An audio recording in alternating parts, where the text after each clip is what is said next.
Ladies and gentlemen, Mr. Cropper here. How do you motivate a 3-year-old? Well, the main method of motivation that I have in my school is the Owler economy. They get paid educational dollars for this, that, and the other. They get fined educational dollars for yelling or screaming, or they can spend it in the auction. Well, we did not think that the twins would be able to grasp the Owler economy, because Tabitha, when she first started, she's 6 now, and when she first started here, she had no idea. We'd give her 20, 40, 60, 3 20s. She had no idea how many she had. She had no clue. Now she's fine. It's a bit bumpy over 1,000. Okay, there's Tabitha. So what about these kids that are 3? How are we going to motivate them? And it is difficult. They don't want to sit down and learn their ABCs. So you just tell them, just say it's going to take about 3 minutes to get through this. You have to go through the ABC song, or you have to tell me the name of these letters here, these 4 letters we showed you yesterday or whatever. How do you get them to sit down and focus? Because a lot of the times they'll sit down and they won't focus. They'll just be cute. They'll just say A, C, and they don't care. They're not even looking at the paper you're pointing to.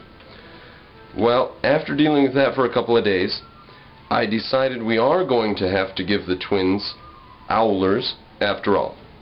There's no other way to motivate them that I've been able to discover. They don't care about the ABCs. They don't have any reason to learn them. They have no idea why they should learn them. So I have to sort of trick them into learning them, and later on they'll thank me for it. I mean, how thankful would they be if you left them illiterate their whole life? So I've started to pay them Owlers, and I had to make it clear. It took about 2 days to make it clear that when we auction things off, people win the auctions if they've done a good job on their ABCs or on their work or their writing or their math. Okay, now Brandon came, there's the twins Brandon and Austin. Brandon came to realize this one day, just as school had ended. We had our last auction, very last auction of the day, and he came to grasp that these Owlers everybody was handling were from him. They did a good job on something, and he had not done his ABCs. He had resisted all day. And so we just let him play, sit him down for a minute, try. If he won't focus, fine. But no skin off my nose.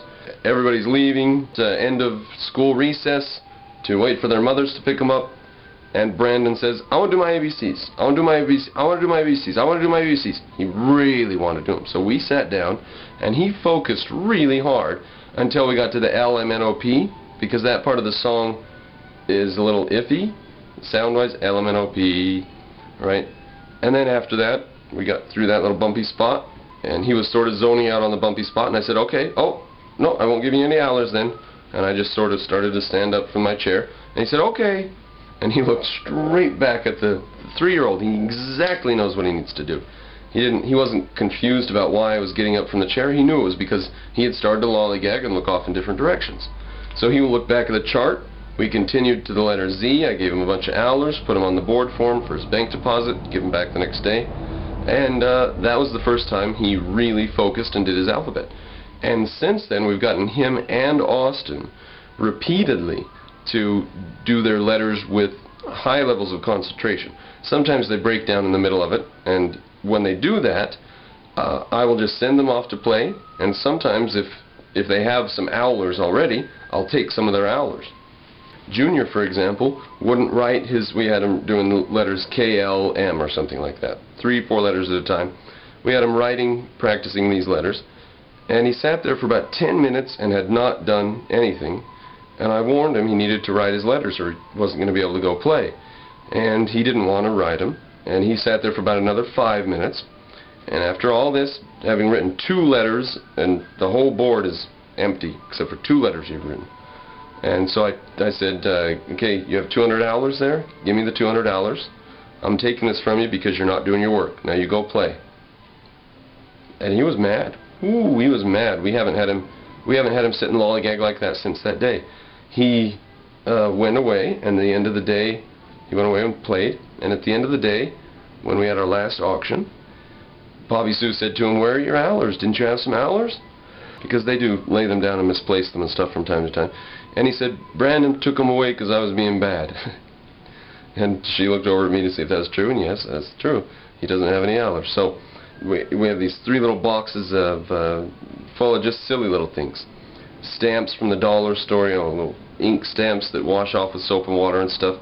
Stickers, paint brushes for watercolor, all kinds of different things, right? Well, it's not just a bunch of silly little stuff to them. To them it is a shopping mall, an extravaganza of little goodies and stuff that are open to them if they'll sit down and do their ABCs. We have now, after several days of insisting on this connection, after several days of always hammering it home, you'll get Allers if you do your alphabet. Sit down and learn your letters and you'll get Allers. If you don't get any, and then you don't get to choose anything during auction time. It was difficult getting them into that mentality because of sharing. Because everybody's always supposed to share everything and no one should ever be selfish, right? That's the world these kids come from. In fact, that was the world Garrett came from. Not so much the other kids, but I didn't notice it so much because they didn't have a class to clash with. So we have a whole classroom of kids that think pretty rationally and straightforward about their self-interest and respect other people, and then we have kids come in who want to share everything and be nice to everybody. And they don't just want to share what they have, they want other people to share what those people have with them. So Brandon saw all the goodies and stuff in the box, and he starts choosing what he wants because somebody chose something and now he gets something, because we all get something, right? Well, he sat on the couch and pouted for about 20 minutes or so, and we just had to explain to him. I said, don't you remember? I told you need to sit down and do your ABCs, and you wouldn't concentrate. You kept looking over there and playing and talking. And so I didn't pay you any Allers. That was your choice. You did not want them. I did not think it would work. I did not think it would work, but when we couldn't motivate them in any other way, when they didn't care, they're just being silly, I could not get them to concentrate. So finally, that's the method I hit upon. Not only do they concentrate, but they are learning their ABCs faster than we were able to get Jaylin and Junior to learn theirs. They're catching up with Junior because they're more motivated, I think, than Junior, which is giving Junior a little push of motivation. Amazing. Junior was like the slacker, you know, he didn't care. He's the youngest kid.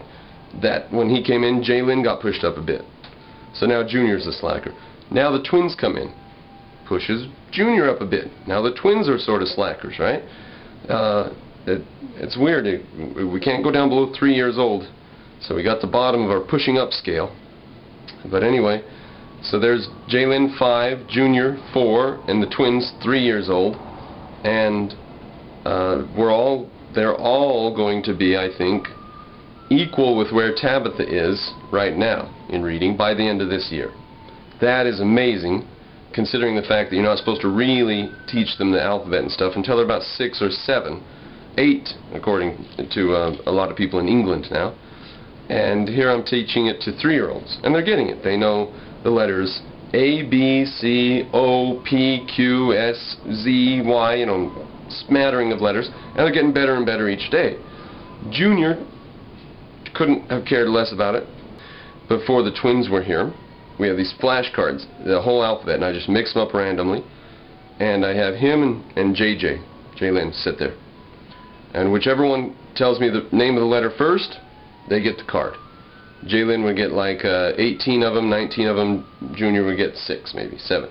Jaylin could not remember the name of H. She could not remember H. She now remembers it. That just lasted a couple days. So anyways, Junior was just distraught and upset about that. That gave him a little motivation to try a little harder to learn his letters. And just the act of doing that flashcard thing helps him learn. Well, now we're doing the flashcard thing with Brandon and Austin there as well. And Brandon and Austin are getting upset that they're not winning as much as the other kids, and that's motivating them to try harder. So rather than share everything with everybody, and rather than tell kids, no, that's not the right answer, but that's okay. That's your answer, and you're okay. Rather than that crap, I say, that's not the right answer, and you're not going to get any Allers until you give the right answer. What do you know? They start giving the right answer.